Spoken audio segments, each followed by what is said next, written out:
If God is the God He says He is, and He loves and cares for us, why does He allow us to suffer? Hey, what's up? I'm Chelsea, and welcome back to my channel where you learn everything you need to know about God, life, and the Bible right here. So there are times that we go through pain, difficulty, hardship, heartache, and it's normal and typical to ask, where is God through all of this? And why did He allow me to go through this suffering? What's very hard to see in the moment is that God is actually at work on our behalf. I've personally been there, and I can tell you from experience that the reason that God allows you to suffer for years, for months, days, but usually longer than days, is because God is refining you. This is because He wants to show you something about Himself and something about yourself that is a lot greater than just what a simple prayer or church service can give you. Typically, the reason God allows you to suffer is so you can see God in a way that you have never experienced Him before.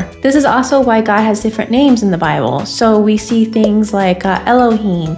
That's because when we experience God in a new way, we can say Elroy, which means the God who sees. I can now see that God sees me. I first want to talk about the different types of suffering because it's very important to identify where you're at. The first one is suffering that we bring upon ourselves. So this could be in a form of like rebellion towards your parents, towards bosses, towards government. It's something that you know that you shouldn't have done, and now you're facing the consequences for that. This type of suffering is not brought on by God. The second type of suffering is because of sin in the world. So we inherited sin from Adam and Eve. And because we were born into flesh, we are now born in that sin nature. This is also not caused by God. Then there's a type of suffering that I specifically will be covering in this video, which is the kind that God specifically allows you to go through for the purpose of purification and bringing you closer to Himself. So what does this look like? This could be in the form of like isolation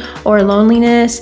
Maybe soon God is going to bring you that spouse or that friend, or He's going to lead you to the purpose that He has in mind for you. But first, He has to isolate you so that way you can clearly hear and know when God is speaking, so that you can know God's voice. So when you are given exactly what you've been praying for, you'll know what is from God and what isn't. Suffering could also be in the form of a job that you absolutely hate. So the reason this could be is because when God lets you go on for a certain amount of time, you come to a point of surrender.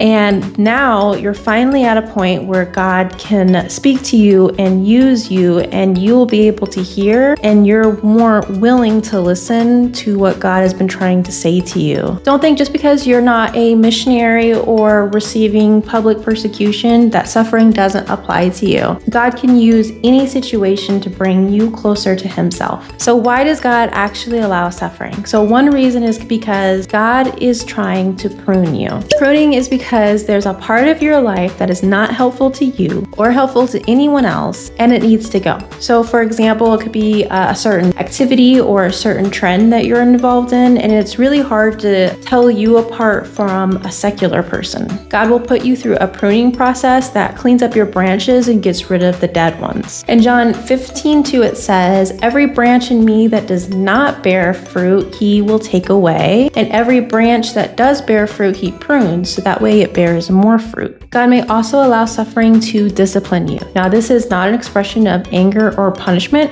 In the Bible, it's actually called reproving. Scripture is actually meant to reprove, correct, and to train you. This is usually when God brings something to your attention that is meant to be corrective. So think of it as God showing you the correct way to live. God also allows suffering to train us. When I think of this, I think of like Paul or Joseph and Moses. They had to go off and be alone for a period of years to learn from God before they could go off into their purpose. During this period, God usually will correct some things in our lives and change our mindset from old to new, and this just prepares us for ministry. God also allows suffering to experience Himself in a way that we have never experienced Him before. This is the most common form of suffering. We may go through a period of suffering, but it's in order to help other people. It's one thing to say to someone who is telling you about something they're going through and then just say, oh, I'm just going to pray for you and I hope it works out. And it's another thing to say, I know exactly where you are. I've been exactly where you're at, and this is how God brought me through. That's a huge blessing in someone's life, where they can have someone that has been where they're at and they've made it out. That person has made it out and they have a smile on their face and they're